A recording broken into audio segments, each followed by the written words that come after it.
If you give man a fish, he'll eat for a day. But if you teach them how to fish, he'll eat for his lifetime.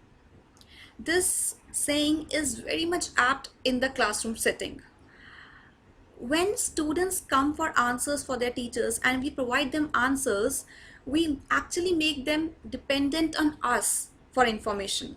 But when we provide opportunity to students to seek their own information, we make them dependent on themselves.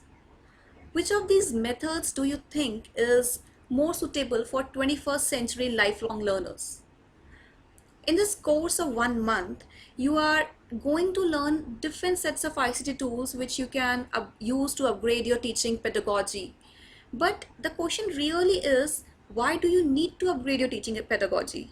What is the need to shift from this traditional lecture mode to a more engaged form of teaching? Let's unravel.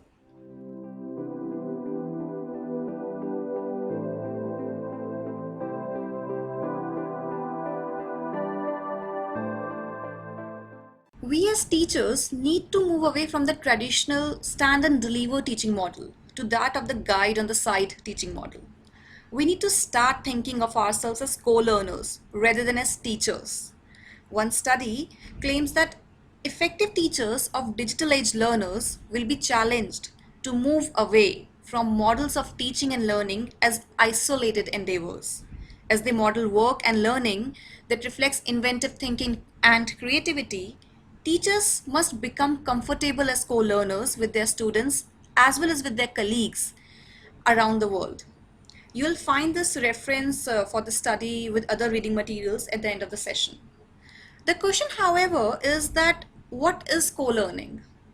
In its ideal form, co-learning acts towards student empowerment.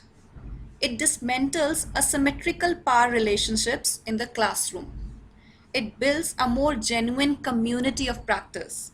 And co-learning moves students and teachers towards dynamic and participatory engagement in creating a peaceful and a sustainable world. For example, let's be the first to admit in the class that we don't know the answer to everything. I think it's extremely important on our part as teachers to check our pride at the door when we walk into the classroom. Our goal should not be to show our students how much we know. Rather, our goal is for my students or for our students to tell us how much they know and what are the sources from which they know. The aim should be to shift the gaze from the teacher to the student. Having said that, I recall this incident from the time while I was doing my master's in political science in University of Delhi. We had this esteemed professor who taught us Indian political thought. And we used to have a big, huge class of around 300 students. So one day in this class, a student stands and he asked him a question. The professor kept quiet for a few seconds and then he very humbly said that he don't know the answer and he will look up and answer in the next class, and the student must also search for the answer. This is the point where I realized that a teacher is only a human with his or with their set of limitations, and our professor accepting it in front of the whole class made him more approachable and more wiser to us. So basically, as a co-learner, we should strive to give our students the confidence and learning tools that they will need to independently answer their own questions and solve their own problems. Rather than answering all their questions, we need to teach them the art of asking the right questions and let them search and explore amongst themselves. For instance, in my class, to create this community of practice, I'll tell my students that I don't know all the answers, but I sure can and will certainly support them in their effort to find the answers. So this has actually resulted in a very comfortable learning environment between me and my students, and this actually helps in harnessing their inquiry by exploring answers to their own set of questions, as well as discussing or engaging in discussions with their classmates. So in a co-learning environment, what is the role of students? And what is the role of a teacher? The concept of co-learning changes the role sets of teachers and students from dispensers and receptacles of knowledge to joint sojourners on the quest for knowledge, understanding, and, if I can say, wisdom.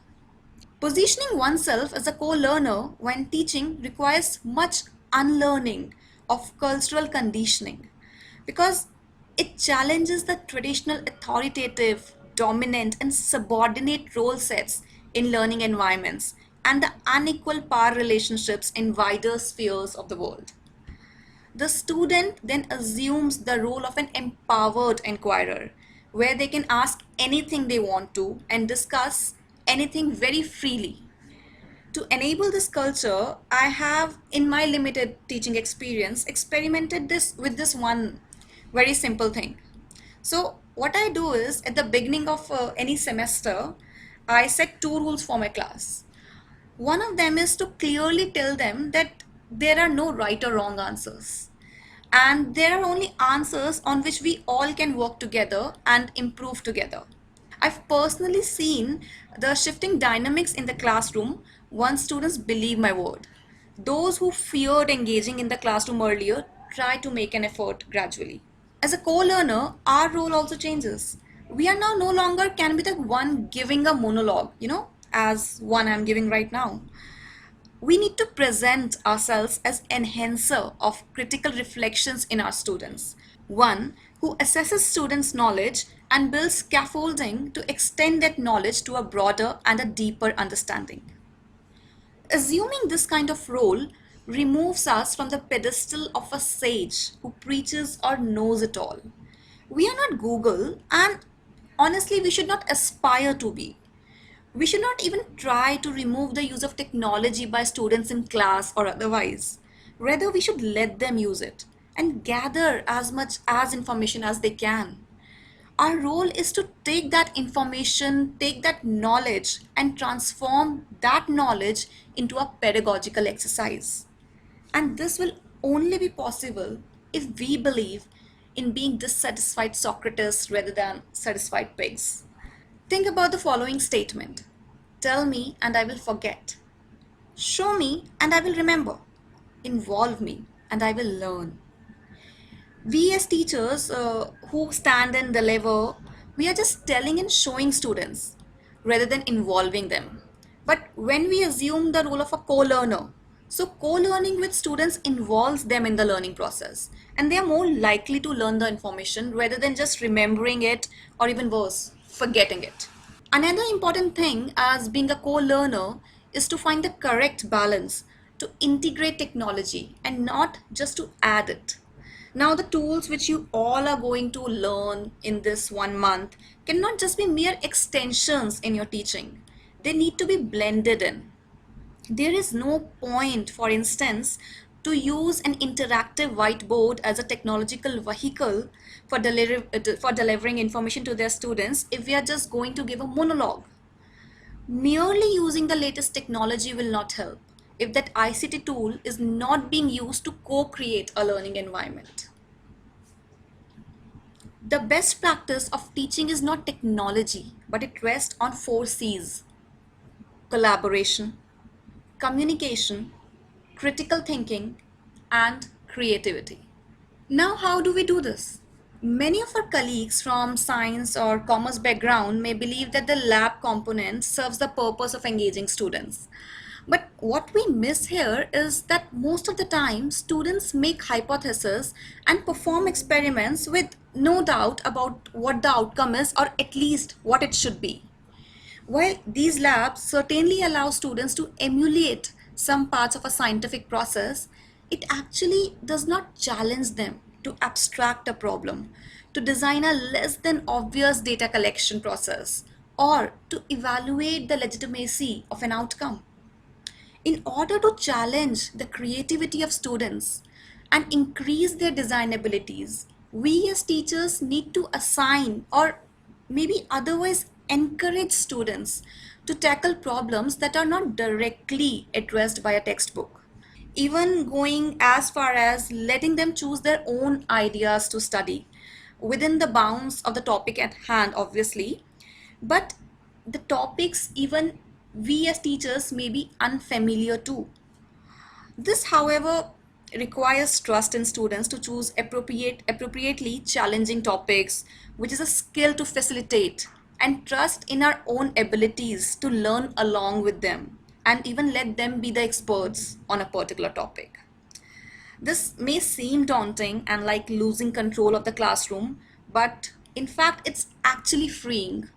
Instead of having to maintain a fragile control, it is usually the case that students learn to trust and respect teachers more as we give them the freedom to be the drivers of their own learning. Similarly, with the background I come from, humanities, or to be more specific, social sciences, we can let students design their own practical questions. We as a discipline are based more on theoretical conceptions.